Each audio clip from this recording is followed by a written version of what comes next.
examination revealed mitral regurgitation with freckles at both the bases of the lungs. There was no dyspnea, JDP was normal, and liver wasn't enlarged.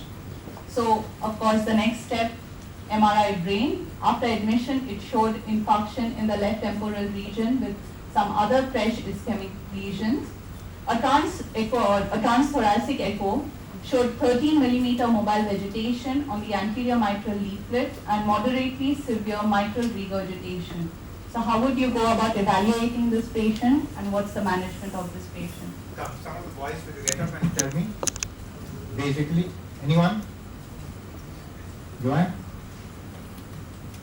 Basically, a patient with mitral regurgitation who has a large vegetation on the valve, who has had obviously embolic episodes, not just one embolic episode which is clinically manifest, and other repeated small ischemic episodes, as you saw in the report that's given to you. How would you manage this patient? So initially start with a workup with a blood count, the infected parameters, which would be a phase reactions like ESR, CRP. Blood cultures would be sent. What we normally send as our two cultures, which are sent within 3 Right. After that? And start empirical antibiotics now, because Right. we have got a vegetation, and with all the criteria satisfied use with fever. Yes. And we start with empirically ampicillin and or ceftriaxone 2 grams with gentamicin. Anything else? Any other comments from anyone else? Any other comments from anyone else? No? I think the reason why I presented this was the following. A very large vegetation, 13 millimeters. Danger of embolism, number one. Number two, we already had multiple emboli. This is just a sort of an individual where you would advise surgery. You follow? This is one indication for surgery. The indications for surgery being embolic episodes, particularly in the brain, that's one. Persistence of infection, as the second one, most important one too. And rare infections like fungal infections, etc., where you know you are not going to be able to get to the bottom of the story unless you do something surgically to manage the virus. Right, Jari, will you go ahead now?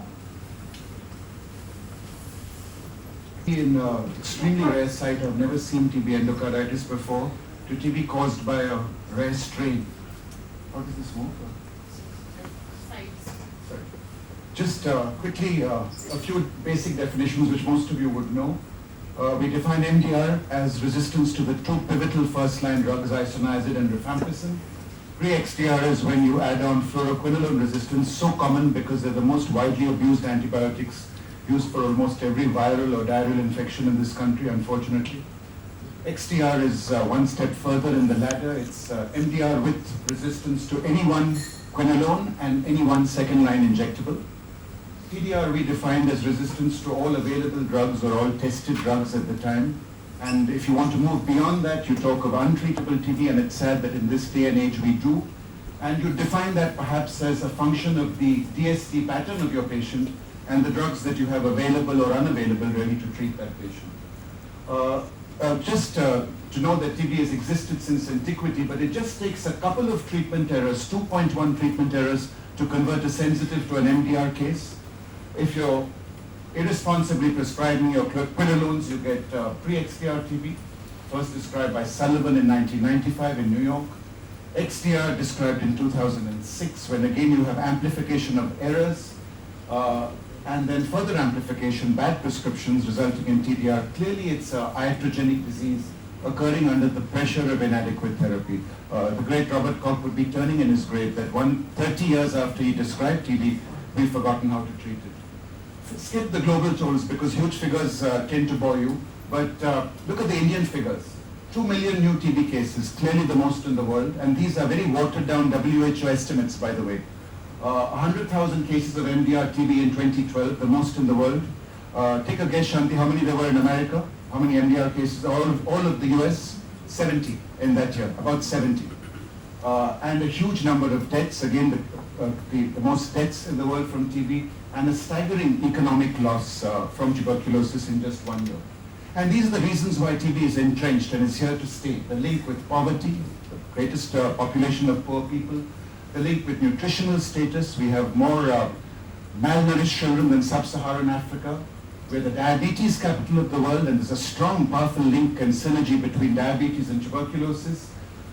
India and China are the world leaders as far as smoking goes, and the biomass exposure. All factors linked strongly now to tuberculosis. And when it comes to treatment of TB, it's these two principles, whatever the strain of tuberculosis, use combinations and use them for prolonged periods of time. And for drug-sensitive TB, like the previous case, as you've heard, it's standard drugs, 6 months therapy, excellent cure rates, the most cost-effective intervention. For a couple of dollars, you can cure someone of tuberculosis. While for MDR, it's a ragtag of drugs which are rejected. They're all the rejects from the drug-sensitive TB. But they're expensive, they last for 2 years, and the cure rates in the best centers approach 50 to 60%. So let's move on to this case where again the dominant symptom is fever, and I've tried to make it interactive. It is a difficult case. If you go by the Webster definition of difficult, you will see that for all the reasons I've listed, this young girl really was a difficult TB case. So she was an 11-year-old schoolgirl. I don't normally treat kids, but a doctor relative in Delhi insisted I did. She'd been running a fever for 1 month of 103. She'd lost 3 kilos of weight. She'd had no response to multiple antibiotics from her pediatricians. And that was her X-ray. TST++, that has significance not in an adult Indian, but perhaps in a child in this country. And her TB Gold, which really reflects the same thing as your tuberculosis skin test, strongly positive. X-ray perhaps suggesting a hint of a paratracheal widening there. And who's here? Let's ask Akash. He's the best read in this hall. So what test would you do next, Akash? You have a choice of a PET scan, a CT chest, a bronchoscopy, a sonography, or none. First of all, we think I would like to go with the CT chest. Fantastic. That's exactly what we did. That's exactly, and often the CT shows you glands that are all but invisible on a plain chest X-ray. And I would say it's the most important test you'd be doing anyway in this setting. And you can see these large glands beginning to get a bit necrotic, almost invisible on the plain chest X-ray. And Akash, that's the next question to you. Now, would you pursue a tissue diagnosis here, or in this setting with an 11-year-old girl, big glands, positive MAN2, be happy to start empirical anti-TB treatment? So, or insist on biopsy proof at all times? So considering the high incidence of MDR in our country, it's always better to get a biopsy proof so that we get it done separately. I would run that. I would do a biopsy, send it for and then start. We live in a high MDR. Just by virtue of living in this city, we are all at risk of MDR TB. We're really the MDR capital of the world. But this was a young girl, remember. She had a helicopter mum hovering over her. She sort of twisted my arm into saying, okay, if you think it's TB, let's just start the TB drug. She's been running high fever for a month anyway, doc. And I conceded, though I agree yours would have been the correct approach.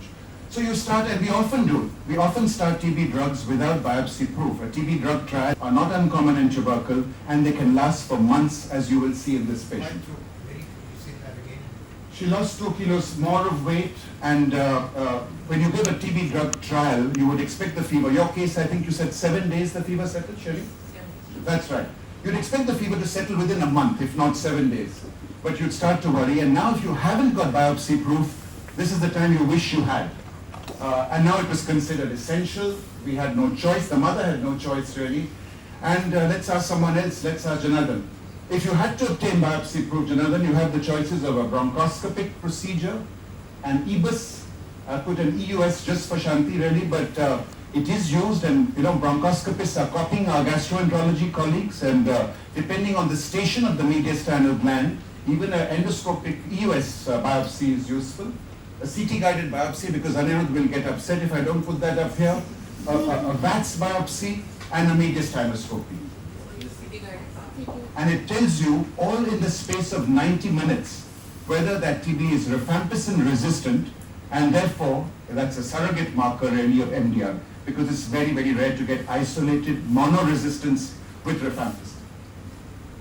It's got excellent accuracy for lung TB, but also reasonable accuracy, far more than TB culture, for example, for extrapulmonary sites. So glands and liver and bone and tissue, and even fluids, less so for fluids, more so for glands and tissue, but CSF, ascites, pleural fluid, about 30% sensitivity. It's a near point of care test, meaning your patient can almost be waiting outside your OPD before you tell him, look, you've got TB, and not just TB, you've got MDR TB. It's got a short learning curve. Microbiology colleagues tell me even a monkey can be taught to do this test with 2 days of tech training versus several weeks for microscopy. 15 minutes hands-on technician time per test, clear readout readings, positive, negative, RIF resistance, not resistance, fully automated, sealed cartridges preventing contamination, which is the bugbear of PCR tests generally, safe from the lab point of view. I've lost count of the microbiology colleagues I've had and workers in labs who have come down with tuberculosis, no infection control risk, no staff biohazard. A single test will detect all your smear positives, 98% of them, but more important, 3/4 of patients who are smear negative by conventional microscopy will still be picked up on this test. So see the additional yield. And it concurrently tests for F resistance and MDR, as I said. That's the machine. It looks like a coffee machine, a slick coffee machine, and little cartridges which go in. We'll skip the steps. Our hospital was involved in the first NEJM study which put this on the map, really, looking at suspects from high burden areas, and look what we found. In terms of sensitivity and specificity, it was super. A single positive gene expert would identify 98% of smear positives, 99% specific. And in terms of RIF resistance, the other thing it did, again, excellent sensitivity and specificity compared to the gold standard, which is a back tape. But more important, look at the time it takes. The time for a gene expert to be positive is less than a day, while a culture would take 106 days. So it's also important from an infection control point of view, because you're picking these patients up earlier, starting them on treatment, and reducing the exposure in the community. So I love this quote. It says, if you were to inoculate a gene expert at the same time as an AFP smear, by the time you finish reading the smears, the expert test would be ready, telling you if your positive AFP smear was TB, if your strain was resistant and hence MDR.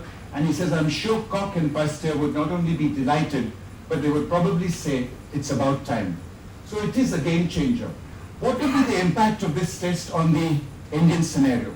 Well, this was a lovely study from PLOS Med, just published a few weeks ago.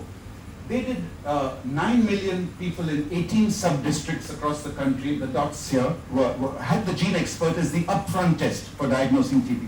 Forget the sputum microscopy. In fact, South Africa has embraced the gene expert as the sole test. No one does sputum microscopies in South Africa anymore. And they found, introducing this test in this country with clever mathematical modeling, they showed that it would increase your TB diagnosis by 40% and your MDR rates 5-fold. So whatever figures I told you there, this would be the impact of this test. But the promise of testing more people must be matched with a commitment to treat all those detected. And sadly, we're lagging behind. Our program is lagging behind here as well. No use labeling someone MDR TB and not having the drugs and resources to then treat that patient. So anyway, back to our patient. Based on the gene expert report, you are justified in starting empiric anti-TB second-line therapy. You continue the first-line drugs, which may or may not be sensitive till you get your traditional culture back.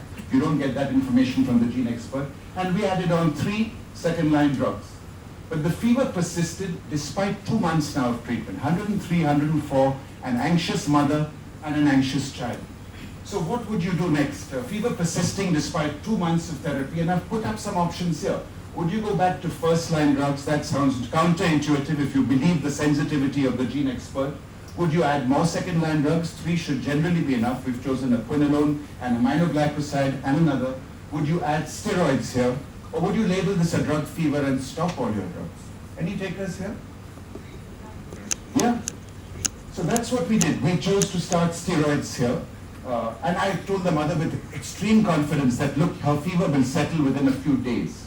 And again, I remained spectacularly wrong, because she remained febrile despite 3 months of second-line drugs now and 1 month of steroids in a good dose for a young girl, 30 milligrams continuously for a month. That is unusual, really. The fever of tuberculosis should settle at least with steroids. And around this time, this nice Lancet ID meta-analysis came to our rescue, looking at the role of steroids in tuberculosis. Of course, we all know their role in TB meningitis, in TB pericarditis, in TB pleurisy sometimes. But this study showed that the mortality was lower in patients who were given steroids across the board, across all organ systems. I'm not encouraging you to use them in all your patients, of course, but the overall reduction in mortality with steroids was 17%. It was a meta-analysis. The mechanism is also now clear. I mean, the simple explanation is it dampens your inflammatory response, which it does. But now we know that it interrupts the mycobacterial pathogenesis as the LTA48 gene. Anyway, several months later, the DST finally arrives. Again, you see the importance of the gene expert. And this is the kind of strain that we are almost shrugging off as routine these days in Bombay. So resistant to HRES, ethionamide, quinolones, both of them, Oflox and Moxie. So think about it. This is a girl who didn't get this resistance because of bad prescriptions or because of being erratic with her treatment. Docs would not have helped this girl. She got primary MDR just by virtue of living in Bombay city. Not from her family members who were not infected, school, taxi, all of us are at risk basically. Minor modifications were made in our regime when we got this, but she remained febrile, persistently so, despite 3 months. In fact, so worried was I that I said, let's get a PET scan done, make sure she doesn't have a coexisting lymphoma as the cause of her fever. And unfortunately, maybe you can comment, TB glands also will light up just like, absolutely. So it's, in our country it makes it really, not really beneficial.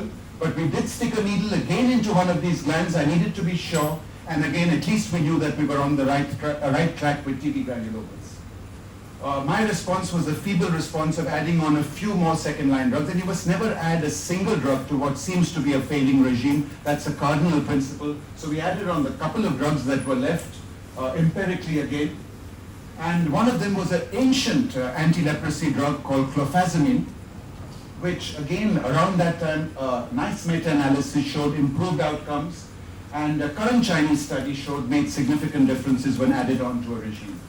The CT was getting worse despite 3 months of second-line drugs.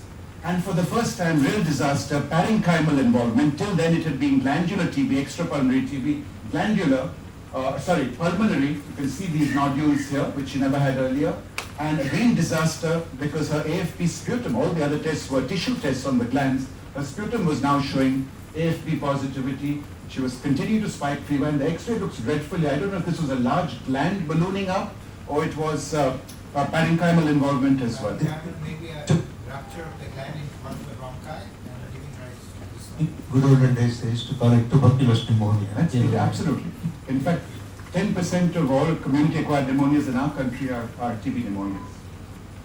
So this was the dilemma. Why does this child, despite what we thought are appropriate second-line drugs, despite steroids, have persistent fever, enlarging lymph nodes, new lung lesions? That was the first question. Is there an underlying immunodeficiency is the first thing that comes to mind, obviously. And what reserve drugs can be tried at this stage? I've put up some of the causes of fever in tuberculosis, and I'll buy anyone who gives me an additional cause at dinner. First of all, you think of a drug-resistant strain. Of course, that's the first thing which would come to mind. Have your drugs not addressed the basic problem? You think of what we call a paradoxical upgrade reaction. That's a posh way of saying iris. The HIV physicians call it immune reconstitution syndrome. Here we call it a paradoxical upgrade reaction. You think of a drug reaction or drug hypersensitivity. You would think of a secondary infection. In one old series, a third of all prolonged fevers in TB were caused by a secondary bacterial infection. You think, of course, of immunodeficiencies. You think of coexisting disease, especially alcoholism, hypoalbuminemia, diabetes, most important. They will take longer to settle their fevers. You wonder if you're underdosing your drugs and you need to audit your prescriptions and see. You can check levels for rifampicin and isoniazid at the Hinduja hospital, and we did that for this girl, but they were okay. The diarrhea or HIV context is not uncommon. They're just not being absorbed effectively. And finally, to complete the list, even spurious drugs, because this study showed, sadly, that 17% and 10% of INH and rifampicin in Africa and India is completely spurious, worthless. So you cannot even rely on the drug that you've prescribed actually doing what it's meant to. So this dilemma of the persisting fever we address by adding on thalidomide. I'll tell you why. There's just one study in literature. We were desperate by this stage to get her fever settled. of 15 children with TB meningitis on TB drugs plus steroids. All of them were on steroids, but half of them had thalidomide added and the other half had placebo. So they were already on TB drugs and steroids, just like this patient of ours. Excellent clinical and MRI improvement, reduction in CSF TNF-alpha, and you can see, without being a neurologist, that this one post-thalidomide is significantly less in terms of basal adhesions and exudates. And this was the drug we chose to add on here, just to dampen down the active inflammation, which we postulated was the cause of the patient's fever.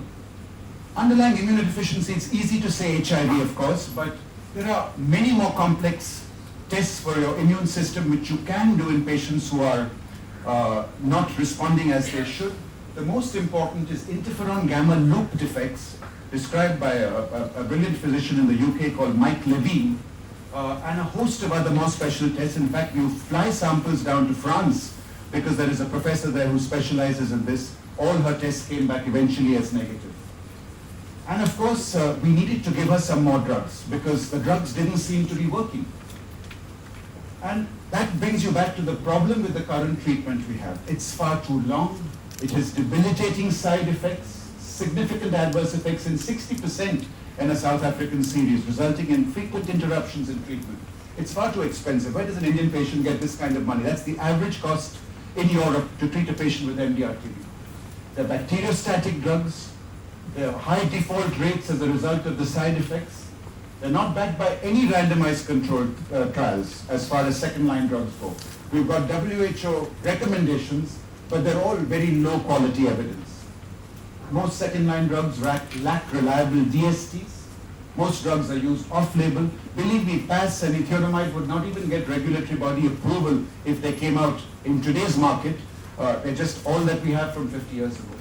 So we needed salvage drugs. This is what we did. We added on 2 existing antibiotics which have been shown to have potent antimicrobacterial effects. Linezolid and a combination of meropenem and clavulanate. We applied for TMC 207 on a compassionate basis. We put in a port, and you can see how the treatment of TB is almost assuming cancer-like proportions if you think of putting in a port and starting your injections that way. And that's the young girl with the port in place. And just a slide or two on the newer drugs. Linezolid, excellent efficacy, but dreadful toxicity when it's used for this length of time. Could be a key group 5 drug, but dreadful peripheral neuropathies and anemias, crippling neuropathies, so use it very carefully, especially in your malnourished patients. Extremely expensive in some parts of the world. Some new drugs in development in the same group, and we're not sure about the ideal dose, but I would say maybe 300 milligrams is adequate in our more impoverished patients, malnourished patients. And meropenem clavulanate, again, no trials, no series, just random groups of patients where it's used, but good effects. So we put these 2 drugs up with this patient. And then this new drug called bedaquiline, which I referred to, it rapidly moved from a number to a name to a more catchy name, and even the Wall Street Journal and the Business Times loved it, so it must have been a winner. It was voted the top 20 paper in TB in Nature Medicine some years ago, and this very promising NEJM study showed significant culture conversion rates in patients who received this versus placebo, and it was hailed as an important advance in the chemotherapy of TB. So just for the postgraduates, because you'll be using this drug more and more, it's got FDA approval. Just one slide. It's the first new TB drug in about half a century, which is great to know.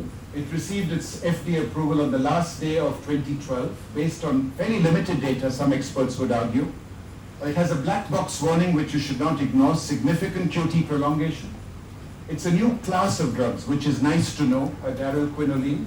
It's a new mechanism of action. It is bactericidal, it has a long half-life, it's concentrated in the lungs. And really, if you could make a wish list of assets that an ideal TB drug should have, perhaps this would be it. That's the first Indian patient to receive bedaquiline, and it's posted to you from Europe if a committee of experts in Johnson & Johnson feels that you merit this drug, and it's given to you free of charge. And we wrote up him and about 4 others, all very resistant patients, between them resistant to 7 to 12 drugs, all of whom sputum converted. Naturally, if you give a new drug to a patient with a reasonable background regime, he's going to do very well. You also have these options when you're stuck with a difficult TB case. There is a group of experts who you can consult, and they wrote back detailed opinions on what we should be doing to my registrar. And it was all sensible advice. They don't see too much TB there, but clearly some of the best experts in the world are there, practicing there. And see what difference a new group of drugs can make. 1 month after salvage regime started, and thalidomide, I don't know what worked, dramatic improvement before and after. And for the first time in 6 months, this girl had been running fever for 6 months, her fever finally settled, and she was afebrile. It all comes at a cost really, and just the monthly cost of, at this stage, was 3 lakhs. How many drugs was she receiving at this time? She was receiving a background of about 5 other second-line drugs, and the 2 new ones I referred to, 7 and the bedaquiline. And after 9 months, her X-ray had cleared. Her current status after 2 years of treatment, and she came to me a few days ago, we could declare her cured. She was clinically well, her X-ray was normal, her CT was normal, except for a few glands which we'll be following up carefully. She's resumed school, she missed a year. That's a picture of me and her, and she's angry with me because she claims that the clofazimine I gave her made her dark. And I said, to hell with you being pigmented, it doesn't matter, but she's not forgiven me for this still. So, concluding remarks, I think this case shows that there is more to TB than the mycobacteria. It's the type of mycobacteria, it's the immune and the host response to the mycobacteria that matters. That each patient is a complex and unique mix of bacterial, host and resistance factors. And my personal view at least is that each patient is worth fighting for, irrespective of their drug resistance patterns, and we have seen some of the worst patterns possible. And I'll leave you with this last slide, that this decade has delivered real hope on the TB horizon. It's an exciting time in the TB field. Lots of work, lots of researchers, 2 new great diagnostics, the IGRA for latent TB, the gene expert for active TB, 10 vaccines in clinical trial, new treatment regimes, and a drug pipeline which is finally emerging, which is good to know.